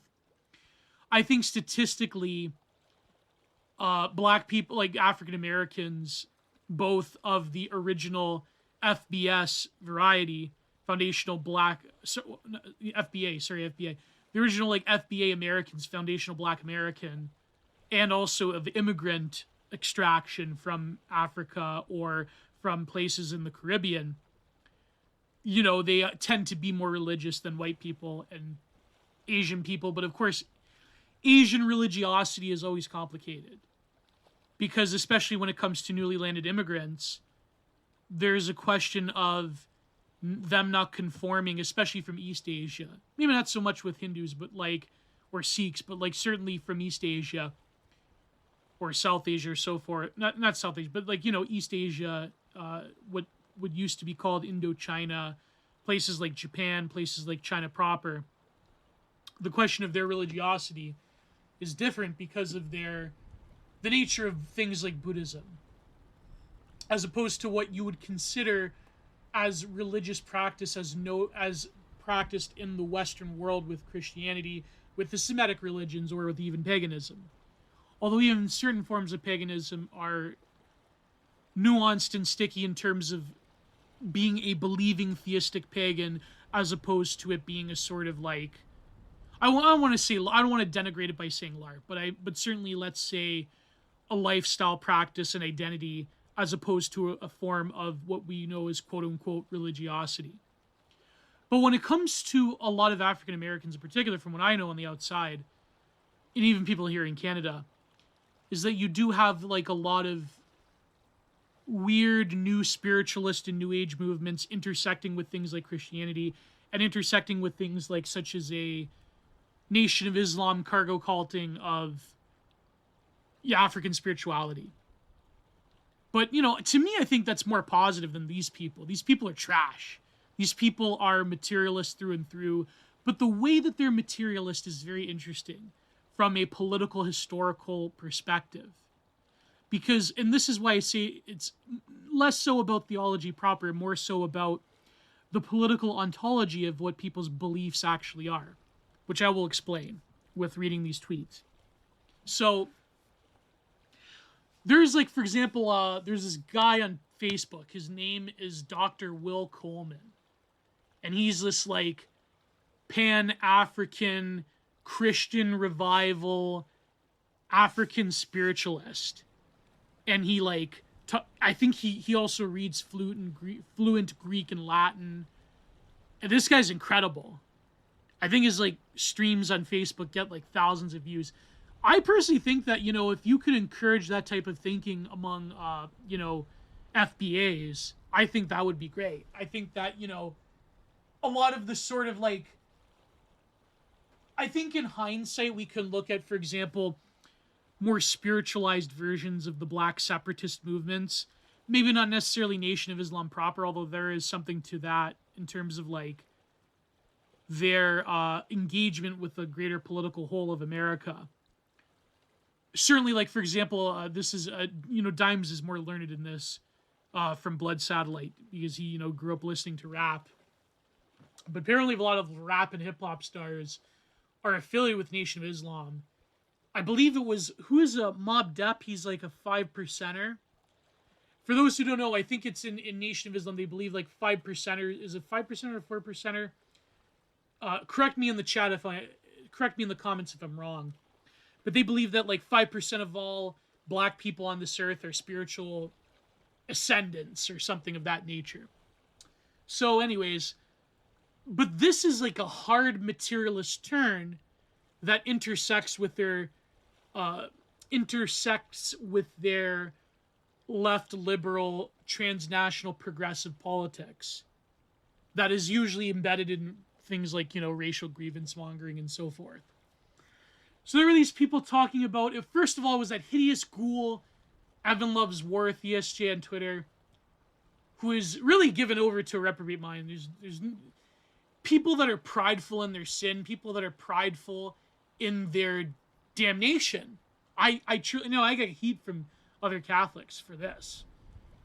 But I think that a lot of these people, they are truly given over to a reprobate mind.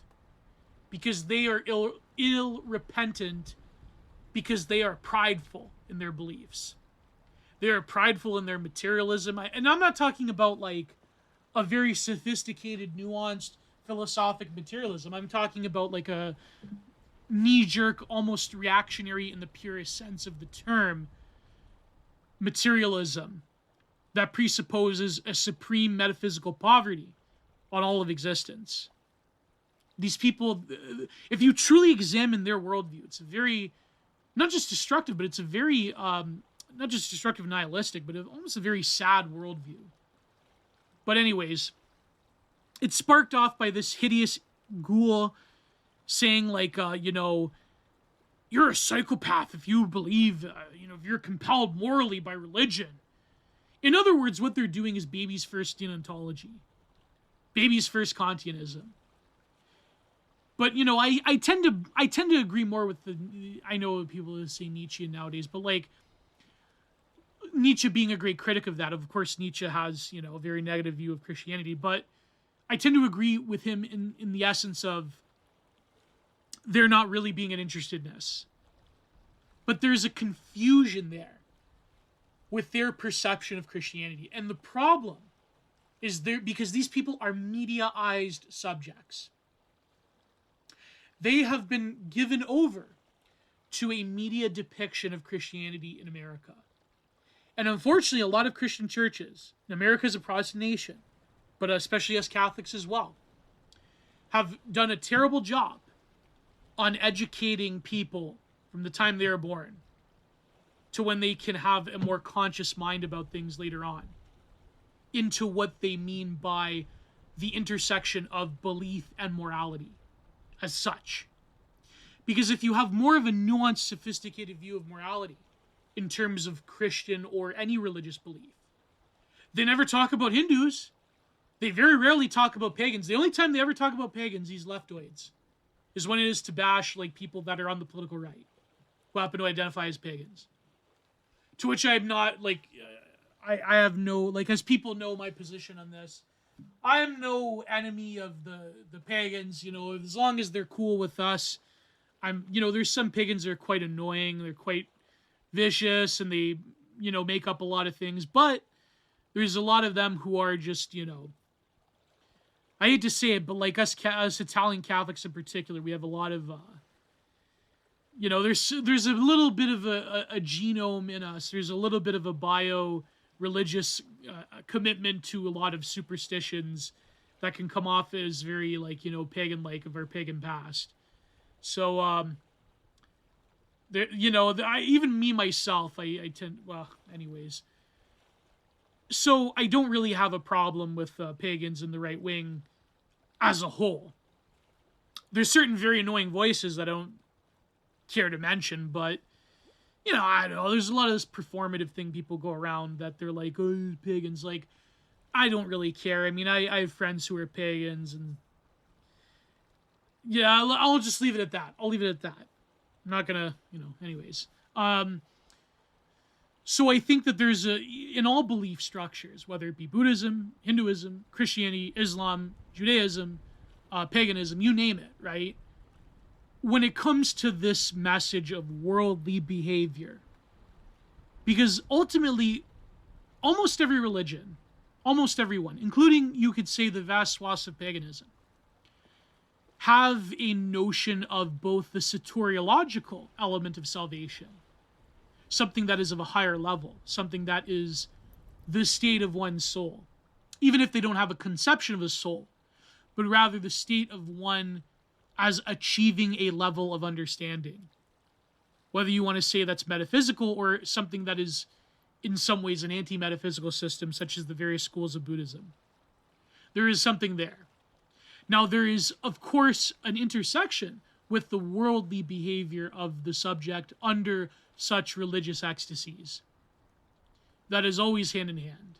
There is always an esoteric and exoteric level of comportment being behavior, which I think is very basic and which people understand, but these people, for some reason, they don't understand that.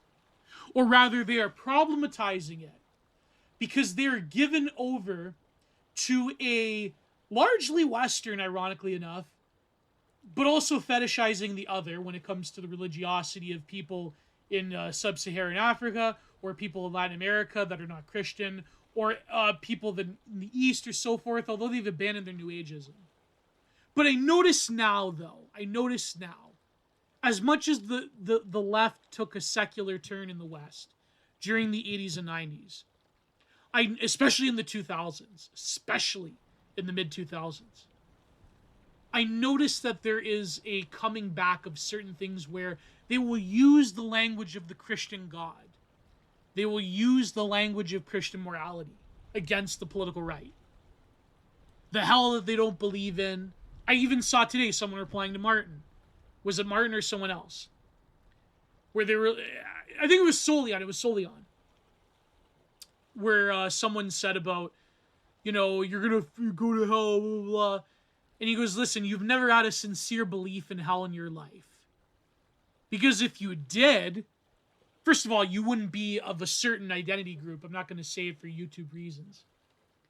But secondly, it's such a cynical ploy.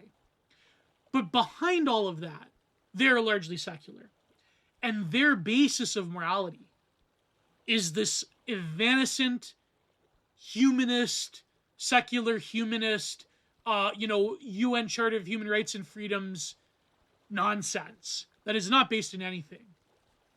And if you question them, What is your basis of morality? They're like, oh, human understanding, man. It all just goes back to basically a grug brain, 90 IQ understanding of Kant. Of like, well, you know, we give each other the moral law, but they never say that. Because they can't. Even the supposed theory cells on the political left who know what they're doing, they know that they're doing a very skin suit, flayed out, purposefully butchered, purposefully misunderstood version of what Christian, or let's say in general, what religious morality dictates. So therefore they say stupid statements like, you must be a psychopath if you think that religion's the belief in God and moral laws given to you by your creator is the only thing that compels you to be moral. Right? But here's the thing. Okay, now listen, you have to realize I'm not that learned in theology, but I think that I pretty much know the basic beats, right? First of all, you live in a post-Christian society that still has within it, if I'm going to use a Carl Jung type of analogy here, still has within it the seeds of belief. Still has within it the moral law that was given for generations, that is deep within the psyche, within the genetics, intersecting with the metaphysical soul of a people. And yes, I know the pagan arguments about before Christianity, but let's say for argument's sake, you know, no, I don't want to get into a debate about, like, you know, debate about paganism or whatever. Now, I will acknowledge that, yes, there is a foundation within the pagan past as well. But let's say, for argument's sake, within the last 2,000 years, Christianity was the thing that united most European societies, either sooner, like in the Mediterranean, or later, in places like Northern Europe and Eastern Europe and so forth. Although it is debatable in Eastern Europe because, like, some places, some Slavic nations had Christianity way sooner. And some Caucasus nations, for example, the Armenians, I believe is the oldest continuous Christian society in existence. Now, Syria would have been, but Syria was Islamized. And then I'm not going to talk about the politics of Syria, but you know my position on Syria. You know my position on Baathism. You know that I'm pro-Baathist because of, well, anyways. Not to say that, like, listen, it's a moot point because Baathism is effectively gone with the toppling of Assad. But whatever. You know what I mean. In this house, Assad was a hero. No, I'm not gonna do that. You know, there's a lot of exaggerated crimes that both the Islamic and secular liberal enemies of Assad like to pin on him. Now, but that doesn't mean that I'm going to defend everything Assad did. I'm not going to defend him abandoning his own people. I mean, he kind of wasn't given a choice, but whatever. There's a lot of even former pro-Assadists who are very pissed off at him. For good reason. So I'm not like an Assad shill. Neither am I a total Kremlin shill either, by the way, but, like, despite what certain people would say. But whatever. So my point being is that their basis of morality is derived from essentially the political tradition of the Western world, not even with the past 100 years, but I mean, it's developing in the past 100 years, but within the past 50 years, if that. Realistically, let's say the past 30 years, especially when it comes to these Zoomer, Stan Twitter, Black Twitter people. They don't. They know nothing of the past. I know I was gonna say I was gonna be calm, but you know, whatever. They know nothing of the past. In fact, this is the kicker. I'm going to read this tweet to you. And this is what I'm going to... It'll illuminate everything. But before I get to that, let me just comment more on this ESJ, Evan Loves, whatever his stupid name is. What he said about being a sociopath or whatever. Because the fact that you derive your morality from belief. And the absolute ridiculousness of that statement. Because the foundation of religiosity in terms of moral activity, in terms of one's worldly comportment. I know this is Heideggerian language, but like whatever. People that engage in the world. People that have a certain attunement to worldly matters. Now, I personally think that Nietzsche went a little bit too far to say that Christianity was totally life-denying, but that's another argument for another day. So, the point being is that It is a deep engagement that goes beyond mere moral maxims, whether it be the Ten Commandments or whether you go all the way to the past in human civilization. You go to things like the law of Manu or whatever, or certain, even like during Christianity, you have certain Hermetic scripts or whatever, or in Islamic law, or you name it, right? The Kabbalah. There's many sources, right? I know I'm doing like a perennialism here, but let's, for argument's sake. Now, this is ridiculous, this assessment of religious morality. Because, number one, there is a problem of proving if there could be a fully secularized, disinterested engagement in morality, apart from the immediate gut reaction of, I'm not going to redact somebody because it's against the law. Does that mean that someone is not morally pure because they don't want to fly into a rage and redact or harm somebody because it's illegal? No, that's simple human nature. And this is, I guess, a critique of people out of Kant, which is you're basically setting up an impossible standard. Because most people, that is their thought process. Most people, and because this is the game. So first of all, the fact that I'm even talking about this, I feel soiled. I feel like I shouldn't even be talking about this. Well, listen, I shouldn't undersell this episode. Please still listen to this episode. But the reason I feel silly is because this is a mental gymnastic contortionist trick of the contemporary political left. People that are like a little bit more than midwit like ESJ, people that are a little bit more cognitive of things, that know what they're doing to trick people. Their mental game is that they know the vast majority of people only follow social dictates and moral laws because of a blind legalism. If I'm not going to do this, I won't get punished, and vice versa. I don't do it because I know I will get punished. So that's the vast majority of people. But when it comes to religious people, there's an exception, though. You have to be this angel of nature. What was that ridiculous Steven Pinker book, The Better Angels of Our Nature, or whatever? You have to be an angel that is purely disinterested,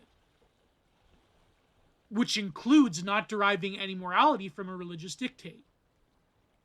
So it's a mental trick. It's really just a trick that the political left does, where they'll give one standard to Christians in particular, because they'll never critique Islam, they'll very rarely critique paganism, they'll never critique the other Semitic religion, and they'll never critique a lot of the Eastern religions they have no understanding with, because a lot of them are no longer trying to LARP as New Agers.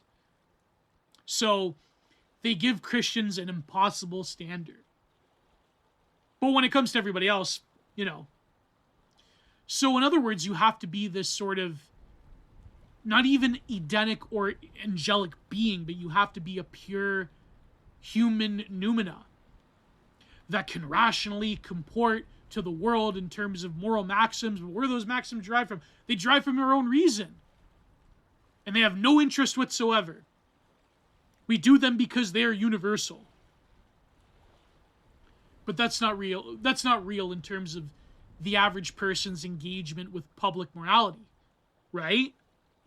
Now, but at the same time, these people champion moral libertinism of all forms, because they be like, well, if it's not harming someone. But then when you show them, oh yes, actually, that behavior is harmful to yourself, to your psyche, to your soul that they don't believe in, to even the social fabric of morality, that encourages a lot of negative outcomes, even if it's just purely materialist level, in terms of all of their actual identities and so forth, and all of their, libertine activities. But they're like, oh no, that's not real because I'm not, in the immediacy of that act, I'm not harming anybody but myself or whatever. Even though you kind of are. But that's not abstracted. I'm not, you know what I mean? I'm giving consent. That's the only metric, right? A few decades of consent-based morality, where has that gotten us? more depressed and lonely and broken people than ever before. Because maybe if you had a higher standard, but you see that higher standard is a dictate that is biasing your perfect angelic moral judgment for reason. Therefore, it's bad. Because you're following blindly the dictates of God that you don't know exist, blah, blah, blah. Well, you follow blindly the dictates of the humanly law. Oh, but there's an objective punishment there. Yeah, but still, that's not... Isn't that a form of interestedness? See, you can go around in circles with them. You can go around in circles with them because they're essentially just playing a game on you, the religious right-winger or conservative or even religious person in general. But in their mind, it's the Christian conservative. That's what they mean. They mean this, like, American media depiction of, like, the moral majority. You know what I mean? So, or whatever, like, the newer, updated version is the trodcath, ortho bro, incel that they have in their mind. But it's the same thing. It's just a new coat of paint. So I feel stupid even talking about it because essentially it's just a language game. It's a frame game. Mike Ben's frame game. You know what I mean by a frame game, right? They're blocking you into an impossible standard that they can switch on themselves. And you can never win. That is the whole of leftist strategy for about 50 to 100 years right now. You know, you go back to the 1980s. You go back to the 1970s. Hell, you go back to the 60s. You read guys like Joe Sobran. They were talking about similar stuff back then. Now, everything we think is new has already been under the sun. You know what I mean? So anyways, I feel stupid by saying, but here's the deeper point about the nature of the engagement of religiosity and morality in terms of the moral law that is handed down to us by whatever we believe to be our creator. And I will go over, there was this other irony leftist account that posted about the Euthyphro paradox. There's this one blog post I got from Ed Fesser. He absolutely destroys this notion of the Euthyphro paradox. But I'll get to that. Even if it has to be in the paywalled version, depending how long we go here. So, we have a deeper understanding of what the demands of a belief inscribes in the human heart, because that is what is given to us. That is what it says. That our belief, our morality, our notion of the good, not just in Christianity, but you go back to Platonism even, is inscribed in the human heart. Certain sects of Buddhism would say that. Hinduism would certainly say that. Vedanta would say that. That, so you cannot divest yourself of those holy commands in this notion of a soteriological view of the religious engagement.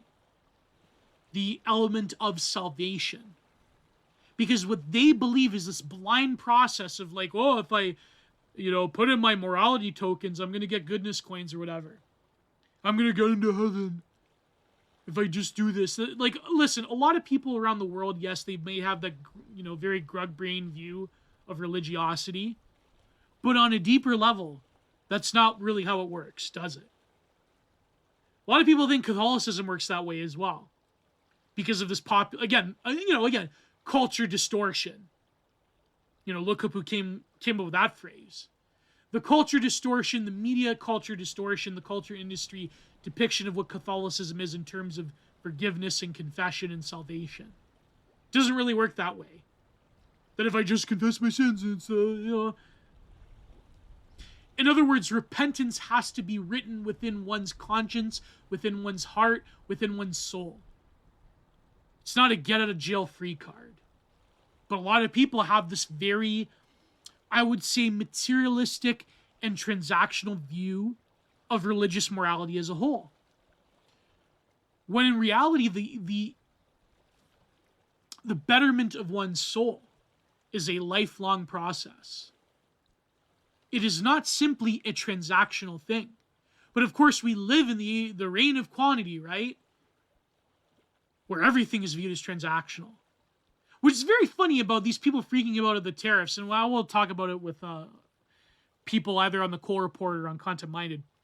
It's very funny how the same people, they're making this neoliberal turn, which I've predicted for a while now. But it's extraneous to the topic, but it's just very interesting how they're freaking out over global corporations. It's very funny, right? But, not to say that, like, these tariffs will not affect ordinary people. I'm on the fence when it comes to them, but I think that it's very deliciously ironic that these same people that like to LARP as socialists and communists and Marxists or whatever, that they're now in the position to defend the global neoliberal financial world order. But that's, again, they're all hypocrites, right? But, so anyways, getting back to this notion of the engagement of the human soul with religious demands. Let me pull up a quote. And this quote is by St. John Chrysostom. I always used to say Christ Tom or something like that. I don't know why, but anyways. And here he says, helping a person in need is good in itself, but the degree of goodness is hugely affected by the attitude with which it is done. If you show resentment because you are helping this person out of a reluctant sense of duty, then the person may receive your help but may feel awkward and embarrassed. This is because he will feel beholden to you. It's very funny how, was it Beyond Good and Evil, or was it The Genealogy of Morals, where Nietzsche talks about how Christianity, like, pity is a form of resentment, but it's also a form of enslavement by debt, or rather a sort of, it's the opposite of what in Zarathustra he would call the gift-giving virtue. Thank you for listening to the Content Minded podcast. If you wish to support me and listen to every episode in full, then please go to patreon.com/giantartproductions and substack.com/Gio's Content Corner. There you will find the full archive of every Content Minded episode, as well as every Giant Art Review episode, and exclusive to all patrons, the weekly Cole Report, where I break down interesting stories and discourse from throughout the week. Subscribe today to keep the content renaissance alive.